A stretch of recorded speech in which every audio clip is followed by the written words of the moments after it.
What up, America? Tony from the Real American Outdoors here, and today we're going to begin our Basics of Shotgun series of videos. So these videos are designed for more beginners who have never really gotten into shotgun shooting before, and we're going to go in depth of what all the different gauges mean, what the different shot numbers mean, different types of shotguns are there. So if you're more experienced, these might not be the videos for you, but if you're just getting the shotguns for the first time or new to guns in general, we're going to get into the very basics of what everything means, basic terminology, basic function, and to make sure you're safe out there on the range and have a good time shooting shotguns, because they are a lot of fun and a really easy way to get into shooting. So let's get ready for part one. Alright guys, let's begin part one with discussing the different type of gauges of shotguns there are out there. So first we'll define what the definition of gauge means. So gauge defines a number of solid balls the same diameter as the inside of the barrel that could be made from a pound of lead. So this is one of those old measurements from back in the day where they used to take an 8-pound lead ball, and for a 12 gauge that meant 1/12 of the lead ball fits in that gun's bore. So that's where the term 12 gauge comes from, because you have 1/12 of an 8-pound ball of lead. 120 is obviously 1/20th, and so on and so forth. The three most common types of gauges are 12, 20, and 410. You see these the most at various sports stores, whether it be Walmart, Bass Pro, Farm and Fleet Farm, wherever you get your ammo in your local gun stores as well. There's other gauges out there that are far less common, but still, people have them. You have 10 gauge, 16 gauge, and 28. I was just at Walmart the other day, and I did see they were selling both 16 and 28 gauges, but by far the most they had was the 12, the 20, and then the 410. And so kind of a rule of thumb is the lower the number in terms of 12 versus 20 and 28, the more recoil.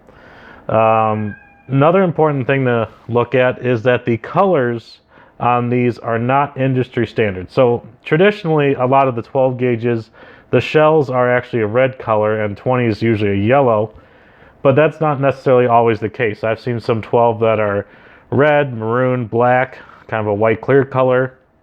Same thing with the 20. You see a lot of yellow, but you sometimes see green. I know Remington has a lot of green. And 410, I've seen them black, green, and now I have seen it in this maroon color that I have on the desk here. Usually the type of shot or what type of whether it's a slug, buckshot, or bird shot is written on the side, and we'll get a closer look to see what that looks like. Alright guys, so you can see on the side this says rifled slug. So this is a 12 gauge.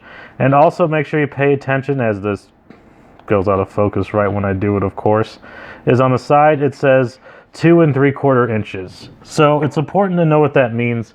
So shotgun shells have various size lengths in terms of the length they are, and you need to make sure your gun matches what type of shells you're going to be shooting. So if you have a gun chambered in 3-inch, you can shoot a 3-inch, but you can also shoot the 2.75 and smaller.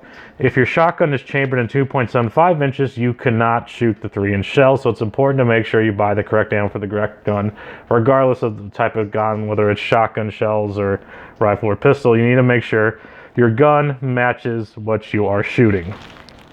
Alright guys, so here's a better visual representation of the different sizes of shotgun cells in terms of length. So on the left side we have 3 12 gauge shotgun cells, and the one on the far left is 1 3/4 inches, the one in the middle is 2 3/4 inches, the one on the right is 3 inches. So you can see there's definitely varying size in what you can buy. And on the right side we have our 410, and the one that's more red is 3 inches, and the one that's more maroon is the 2 3/4 inches. So very important that you make sure you match what your gun is chambered in, so you don't have any mishaps, malfunctions, and a bad day on the range. So next we are going to get into the different types of shot that's in these shells, either bird shot, buckshot, and slugs, and what the materials that are the shots actually made out of. So stay tuned for part 2 of our shotgun series videos. Hey guys, Tony from the REO here. Please make sure you hit that subscribe button and that bell to make sure you get any notifications for any YouTube videos in the future. Feel free to check out our website to get cool shirts such as these, even coming out with hats in the near future. Please make sure to follow us on Facebook, Instagram, and make sure to listen to our podcast wherever you get your podcast, Spotify, Apple, wherever that may be. Thank you very much for supporting your channel, and we'll catch you later.